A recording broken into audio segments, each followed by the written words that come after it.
Hello friends, in this video we will be learning about neural network and artificial neural network. Let us start with the neural network या इसे biological neural network भी बोल सकते हैं. इसमें हम brain को study करते हैं, human brain के structure को.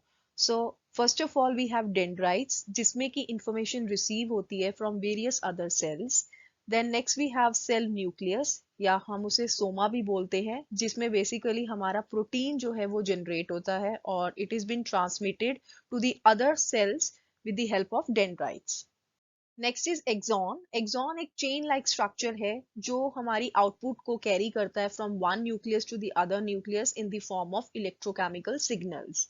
Next is synapse. साइनेप्स जो होते हैं हमारे ये एक्सॉन टर्मिनल्स के बिल्कुल साथ होते हैं जिन्हें हम टर्मिनल बटन्स भी बोलते हैं. These are the terminal buttons जो हमारे डेटा को या सिग्नल्स को कैरी करते हैं from one nucleus to the another nucleus. So synapse is basically a small gap between the axon terminal and the next nucleus. Now next topic is artificial neural network. अब इसमें हम बिल्कुल एक human brain की तरह एक structure बना रहे हैं आर्टिफिशियल जो कि बिल्कुल ह्यूमन ब्रेन की तरह सोचे समझे काम करे अंडरस्टैंड करे. अब ये बनेगा कैसे? With the help of lots and lots of computational units जो कि आपस में इंटरकनेक्टेड होंगी और उसके अंदर कुछ कोडिंग की जाएगी. This is what we call artificial neural network. Now we will see the relationship between biological neural network and ANN. Now dendrites जो हमें पता है कि inputs ले रहे थे तो यहाँ पर ANN में we will be calling them inputs. Cell nucleus will be called as nodes. Synapse will be called as weights and axon will be called as output. Now let us see the structure of ANN. तो हमारे पास तीन layers रहती हैं. One is the input layer जिसमें कि input जाएगी, hidden layer जिसमें कुछ कंप्यूटेशन होगी एंड द आउटपुट लेयर जो कि आउटपुट को जनरेट करेगा और यूजर को शो करेगा. Let us check some more details in structure of ANN. सबसे पहले आप देखिए यहाँ पे कुछ इनपुट्स जा रही हैं. There are multiple number of inputs which are going to the input layer और इन लेयर्स के बाद यहाँ पे जो है दीज आर नोड्स और neurons. Then we are having one parameter which is known as weight, which is carrying some weight or a value to the hidden layer for the computations. और यहाँ पे बहुत सारी hidden layers हो सकती हैं.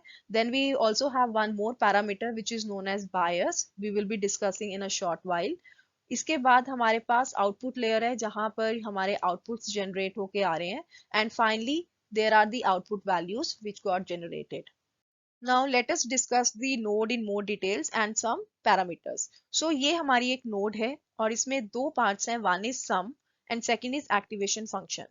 sum में क्या है, हमारी जितनी भी inputs हैं और weights हैं वो सारे यहाँ पे जाएंगे और उनका सबका summation होके हमारे पास एक value निकल के आ जाएगी जिसे हम आगे further activation function में use करेंगे. Activation function हमारा basically क्या है, एक computational formula है जिसके अंदर जो हमारी inputs जाती हैं उसको फॉर्मूले में डाल के वैल्यूज को डाल के फिर हमारी जो फाइनल आउटपुट निकल के आ जाती है. एक और पैरामीटर है यहाँ पे बायस जो बहुत इन्फ्लुएंस करता है. कैसे?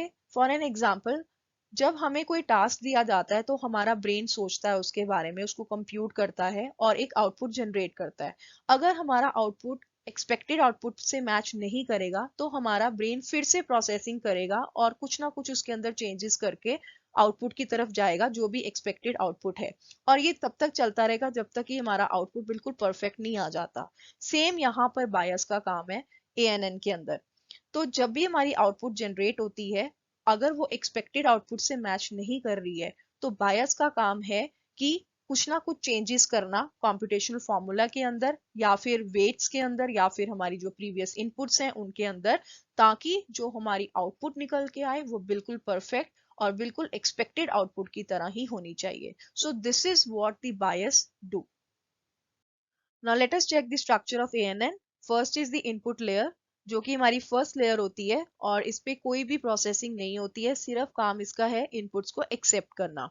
सेकंड इज हिडन लेयर जो कि input layer and output layer के बीच में होती है और इस पे ही सारी हमारी कैलकुलेशंस कॉम्प्यूटेशंस परफॉर्म की जाती हैं with the help of some weighted inputs, activation function and the hidden rules.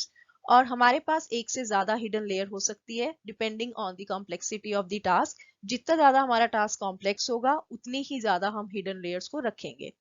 And last layer is the output layer जो कि हमारी फाइनल लेयर है जिसपे हमारी आउटपुट और या फिर हमारे रिजल्ट्स जो है वो निकल के आएंगे. but there will be no processing done on this layer as well.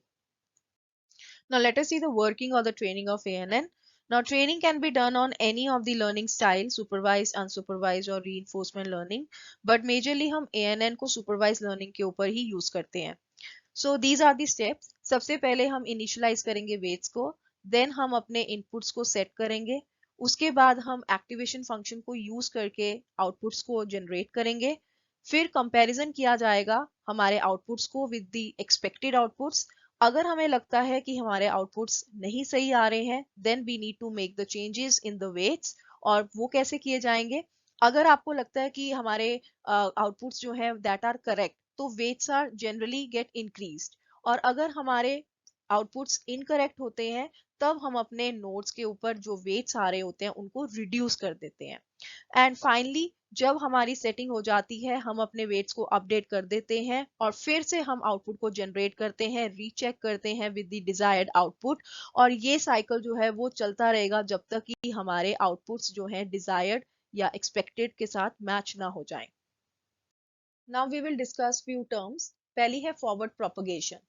Forward propagation का मतलब है कि हमने डेटा फेड कर दिया है, अपने नेटवर्क के अंदर इनपुट्स दे दिए हैं, अब हिडन लेयर के ऊपर जाके कंप्यूटेशन हो रही है by using the activation function and finally the output is getting generated. So we are going into the forward direction to generate our results. Second is backward propagation. Now जब हम output layer पे आके अपने outputs को expected outputs के साथ match करते हैं और हमें अगर लगता है कि there are some differences in the desired values तो हम क्या करते हैं, वी गो बैकवर्ड. और बैकवर्ड जाके हम अपनी वैल्यूज को चेंज करते हैं, अपने वेट्स की वैल्यू को इंक्रीज या डिक्रीज करते हैं सो दैट हमें अपना एक्सपेक्टेड रिजल्ट मिल सके. Now going backward in the backward direction to the hidden layer and to the input layer, इस चीज को हम बोलते हैं backward propagation. Now let us see the features of neural network. So neural network हम design करते हैं which is same as of the human brain और वो automatically learn करते हैं with each new input and new attempts. उसके पास बहुत सारा big data set रहता है, learning बहुत ज़्यादा रहती है और वो अपने आप से functions को perform करते हैं, figure out करते हैं कि कौन सा function लगाना है और फिर expected results के साथ match करते हैं. और ये वहां पर भी यूज किए जाते हैं जहां पे हम कोई भी लर्निंग नहीं देते हैं अपने सिस्टम को और बिल्कुल सिस्टम को उसके पास्ट एक्सपीरियंस के ऊपर छोड़ देते हैं, वो अपने आप से जज करे और एनालाइज करके फाइनल रिजल्ट्स हमें निकाल के दे. There are few advantages of neural network. First is ये मल्टीपल टास्क परफॉर्म कर सकती हैं parallelly. Second it is fault tolerant. अगर एक भी नोड हमारी नेटवर्क में खराब हो जाए तो हमारा पूरा का पूरा सिस्टम खराब नहीं होगा, बाकी सारी नोड्स उसको बैलेंस कर लेंगी and the system will keep on going. Third, ये अपडेट करती रहती है लर्निंग को with time. Now there are few disadvantages as well. बहुत ज़्यादा डेटा हमें रिक्वायर्ड होता है for training the system which is quite expensive also. और इसके जो रिजल्ट्स होते हैं that are also very complicated और इनको बहुत टाइम लगता है फाइनल रिजल्ट्स तक पहुंचने के लिए. There are number of applications of neural network जैसे कि speech recognition, character recognition, जहाँ पे speech को समझते हैं हमारी digital assistant और उसको फिर analyze करते हैं, convert करते हैं और फिर वापस से हमें उसी के according answer generate करके देते हैं. Then in character recognition जहाँ पे हम hand written कुछ भी लिखते हैं और फिर वो उसको समझ के analyze करके text form में convert करते हैं. Then spell checking, आजकल हम जैसे कोई मिस स्पेल कर देते हैं उसको डिटेक्ट करता है और ऑटोमेटिकली उसको फिर करेक्ट करता है. So all of these come under neural network.